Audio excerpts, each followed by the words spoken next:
여러분 가운데 테니스를 좋아하는 분들이 계실 것입니다.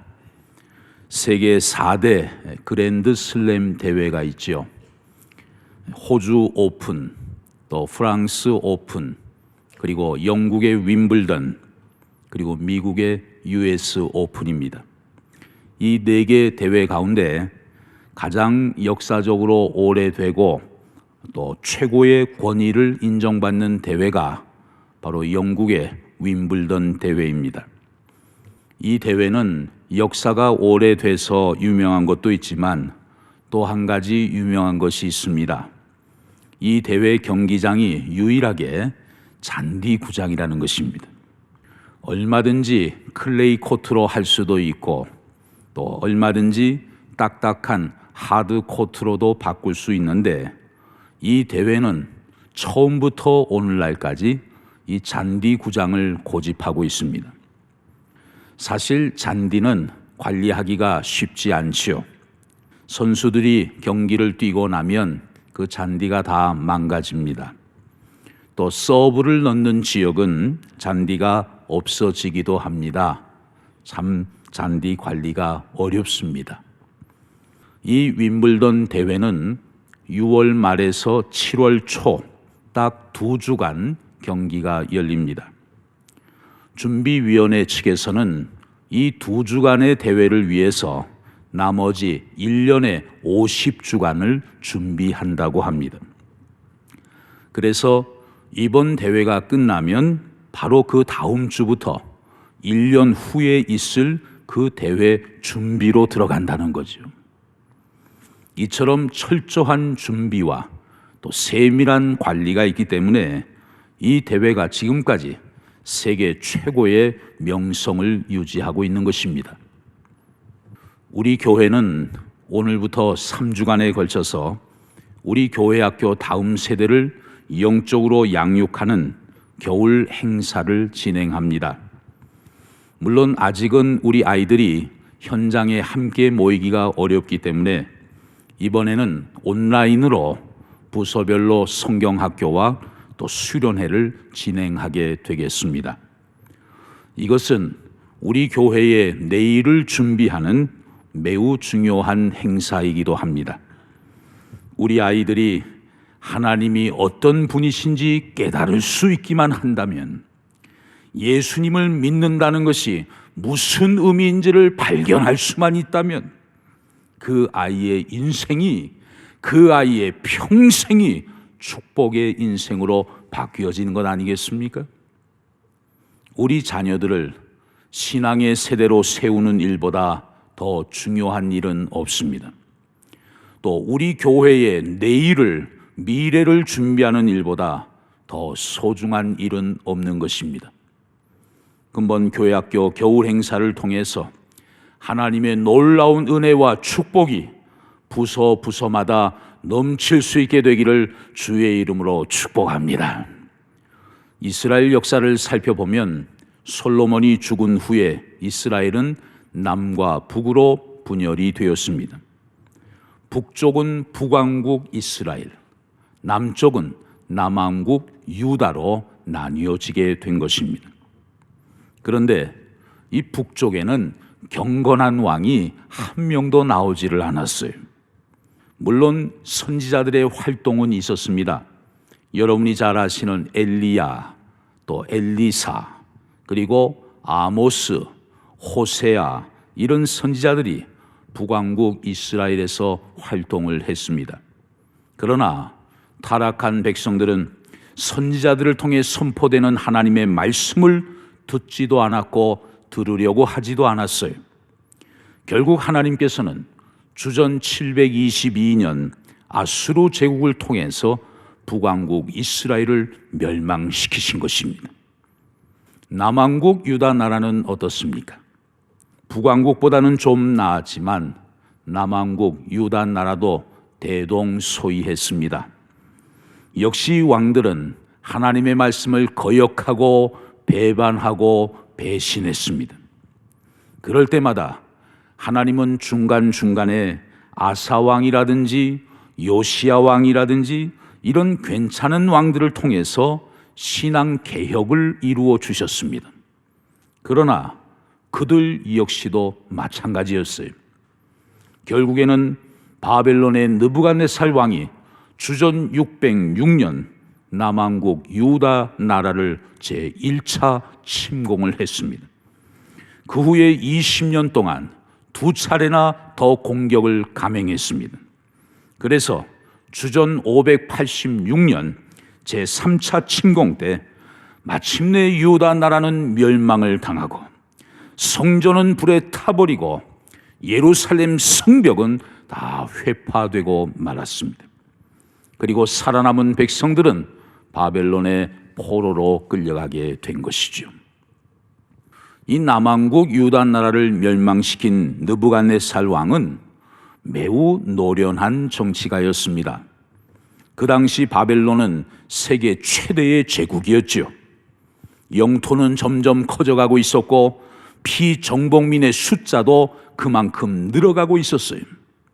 왕은 고민이 생겼습니다. 바벨론의 제한된 군대를 가지고 점점 늘어나고 있는 이 많은 영토와 사람들을 어떻게 효과적으로 다스릴 수 있을 것인가? 만약 잘못해서 곳곳에서 폭동이라도 일어나기만 한다면 국가의 힘이 사방으로 낭비되어서 오히려 큰 위기가 찾아올 수 있을 것인데 과연 어떻게 하면 좋을까? 느부갓네살 왕은 깊이 고민하다가 기발한 아이디어를 하나 생각하게 되었어요. 포로로 잡아온 소년들과 청년들 중에서 똑똑한 친구들 몇 사람씩을 뽑아내자. 그리고 그들을 바벨론 왕궁 학교에 집어넣어서 바벨론 사람으로 훈련시키자. 그리고 그들을 잘 키워서 그들로 하여금 자기 동족들을 다스리게 하자. 그렇게 하면 폭동을 미연에 방지할 수 있고 여러 가지 혼란들을 사전에 다 막아낼 수 있을 것이다. 그래서 유대인들 가운데 발탁된 4명이 바로 오늘 본문의 다니엘과 그 세 친구들이었습니다. 그들은 3년 동안 바벨론식 교육을 철저하게 받아야 했습니다. 그리고 심지어 자기들의 이름까지 바벨론식 이름으로 고쳐야만 했어요. 다니엘, 그 이름 속에는 하나님의 이름 엘자가 들어 있습니다. 그 이름의 뜻은 하나님은 심판자시다. 자기 부모님이 지어준 신앙적인 영적인 이름이었어요. 그런데 7절에 보면 바벨론식으로 바뀌어진 이름이 뭡니까? 바로 벨드사살. 히브리어 단어를 보면 벨테샤차르라는 단어를 썼어요. 이 이름의 뜻은 신의 생명을 지켜라, 그런 뜻이에요. 바벨론의 신의 이름이 그 이름 속에 들어가 있는 것입니다. 다니엘과 친구들은 바벨론에 살면서 바벨론의 문화와 종교의 영향을 많이 받을 수밖에 없었습니다. 그들은 점점 유대인이라고 하는 자기들의 정체성을 이제 서서히 잊어갈 수밖에 없는 그런 어려운 환경이었던 것입니다. 그런데 어느 날 이 다니엘이 특별한 결심을 하게 됩니다. 무슨 결심인가 하면 왕궁에서 나오는 음식을 이제는 먹지 않기로 결심을 한 거예요. 그들은 왜 왕궁의 음식을 거부했을까요? 그 이유를 이미 많은 분들이 잘 알고 계실 것입니다. 바벨론 궁중에서 먹는 음식은 저들의 손이 닿기도 전에 먼저 바벨론의 신들에게 제사 드려진 후에 그 다음에 그 음식을 나누어 먹었던 것이죠. 바깥 사람들은 이런 사정을 잘 몰랐을 것입니다. 그러나 다니엘과 그의 친구들은 지금 궁중에서 생활을 하다 보니까 그 사실을 잘 알게 된 것이죠. 몰랐을 때는 어쩔 수 없었지만 이제 알고 난 이상 다니엘은 신앙 양심적으로 우상에게 바쳐졌던 그 기름진 음식을 도저히 먹을 수가 없었던 것입니다. 사도 바울은 이런 말씀을 기록하고 있습니다. 고린도전서 10장 19절에서 20절 말씀을 보면 그런즉 내가 무엇을 말하느냐? 우상의 제물은 무엇이며 우상은 무엇이냐? 무릇 이방인이 제사하는 것은 귀신에게 하는 것이요 하나님께 제사하는 것이 아니니 나는 너희가 귀신과 교제하는 자가 되기를 원하지 아니하노라. 아멘. 여기 놀라운 말씀이 기록되어 있습니다. 나는 너희가 귀신과 교제하는 자가 되기를 원하지 아니하노라. 제사 드리는 것은 귀신에게 하는 것이고 우상에게 바쳐진 음식은 그냥 단순한 음식이 아니라는 거예요. 그래서 한국의 기독교가 처음 들어왔을 때 기독교 지도자들은 제사를 추도 예배로 드리도록 잘 가르쳐 주었습니다. 우리가 조상을 무시해서도 아니고 조상을 존경하지 않아서도 아니에요. 우리가 조상들을 위한다고 하면서 드리는 제사지만 실제로 그 정성을 받는 존재는 돌아가신 조상이 아니고 공중에 떠돌아다니는 그 악한 영들이 우리를 속이고 그 정성과 제사와 그 모든 것을 중간에서 다 가로채버리는 것입니다.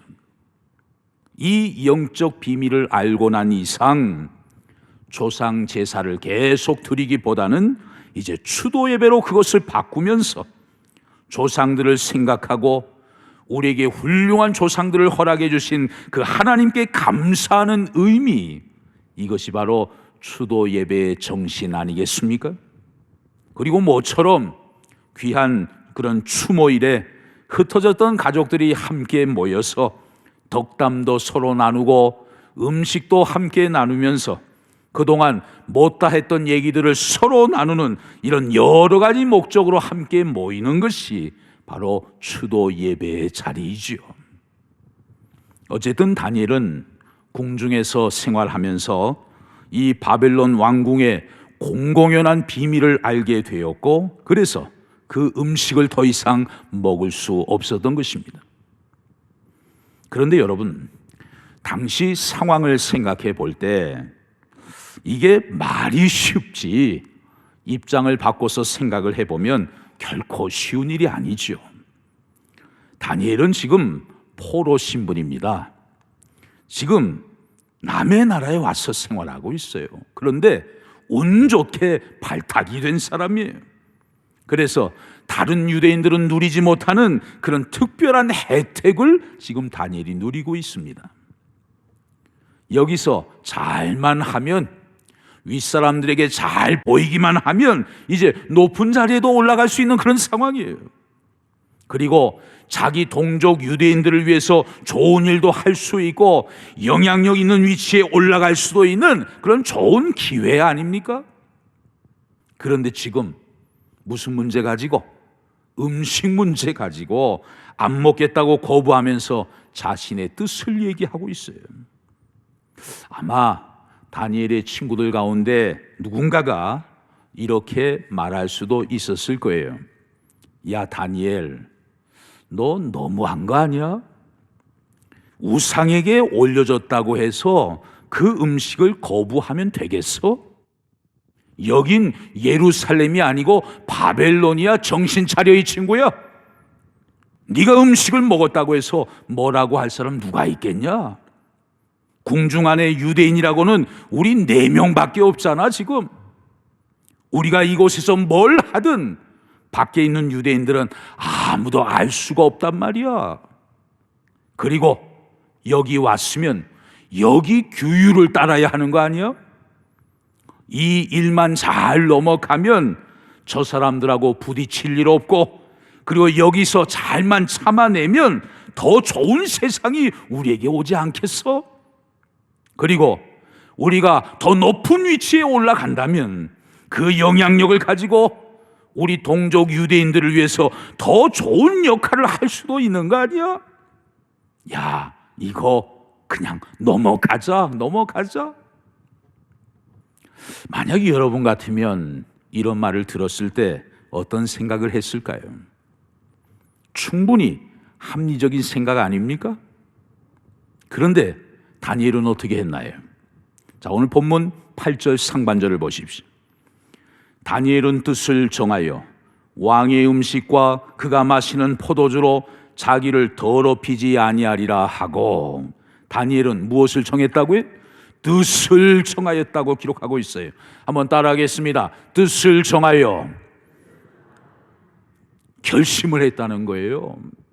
결단을 했다는 거예요. 어떻게 하기로? 왕의 음식과 왕이 마시는 포도주로 내 자신을 결코 더럽히지 않을 것이다. 이 말씀의 의미는 무엇입니까? 아무리 산의 진미라 하더라도 우상에게 먼저 드려진 음식에는 절대로 손을 대지 않겠다는 결단의 표현이에요.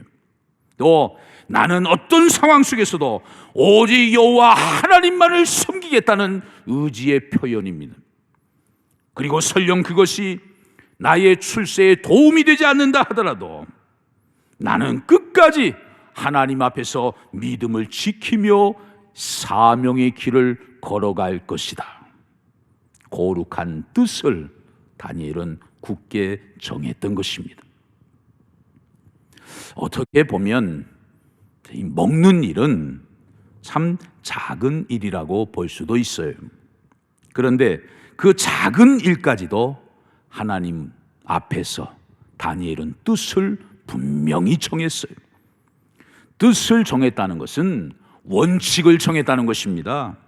원칙 있는 삶을 살았다는 것입니다. 오늘은 이렇게 하고 내일은 저렇게 하고, 이 모임에서는 이렇게 하고 다른 모임에서는 저렇게 하고, 그런 원칙 없는 삶을 살지 않았다는 거예요.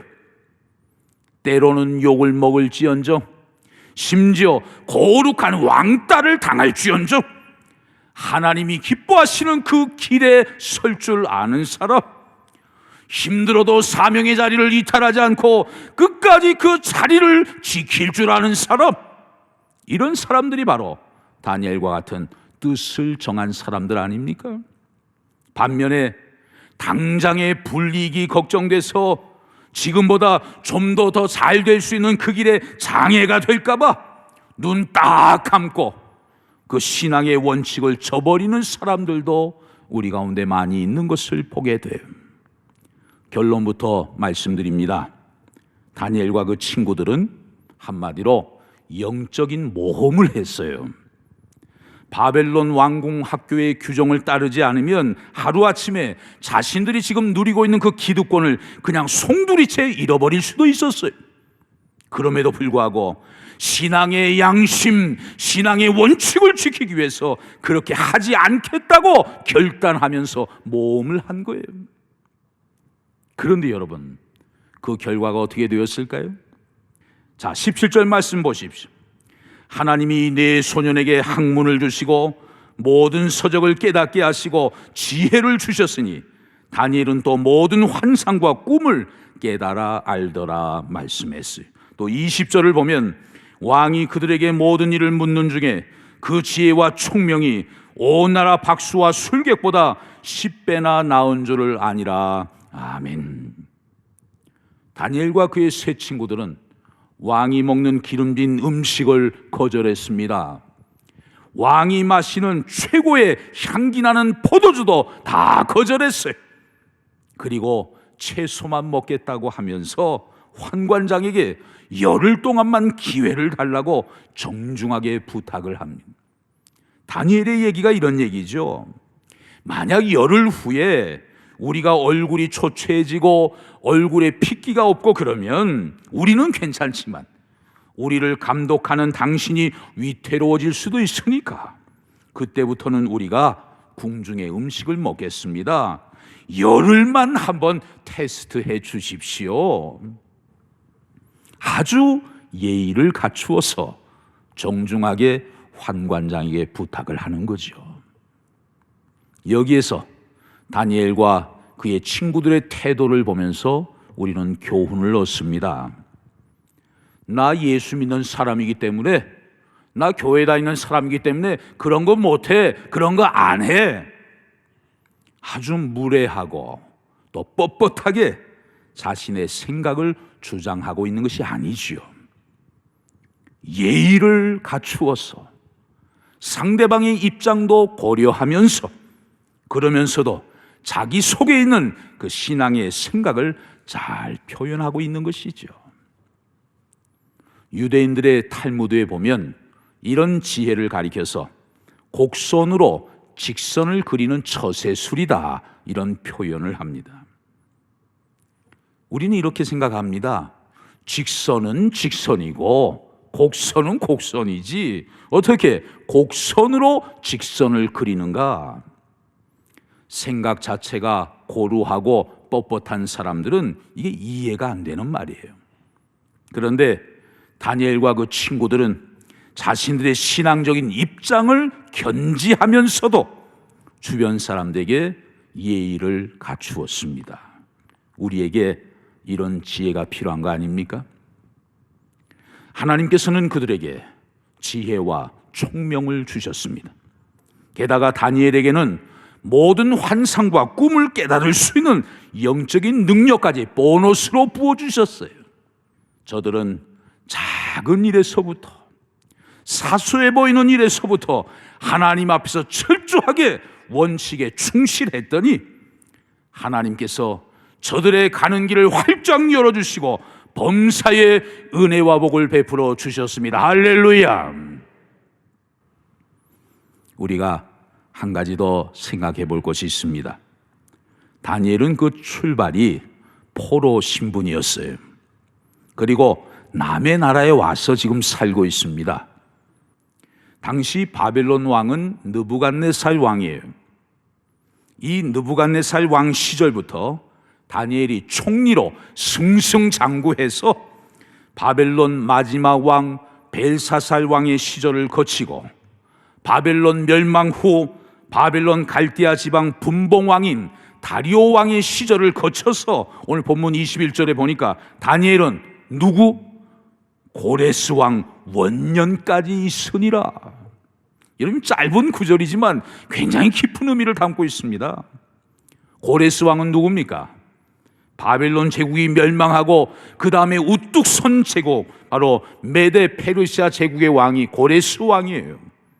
그러니까 하나님은 다니엘을 높여주셨을 뿐만 아니라 그의 위치를 얼마나 확고부동하게 하셨는지, 왕들이 바뀌는데도 그의 위치는 바뀌지 않았어요. 더 놀라운 사실은 바벨론이 망하고 메데 페르시아 새로운 제국으로 바뀌었는데도 다니엘의 위치는 견고했다는 사실이에요. 하나님이 높여주시면 낮출 자가 없으며 하나님이 낮추시면 높일 자가 없는 줄로 믿습니다.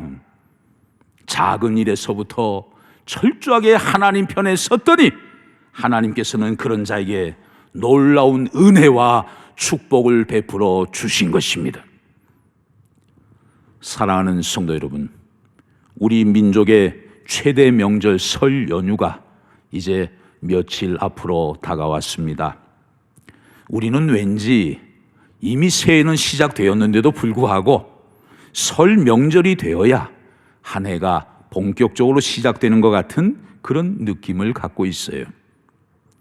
설 명절을 기점으로 해서 새해를 다시 시작하면서 다니엘처럼 우리 마음속에 거룩한 뜻을 정하고 큰 일에서뿐만 아니라 작은 일에서도 신앙의 원칙을 지키기로 결심하고 그 믿음 가지고 앞으로 살아갈 때 금년 2021년 한 해 하나님이 여러분을 든든히 지켜주시고 삶의 자리자리를 범사에 복되게 하실 줄로 믿습니다.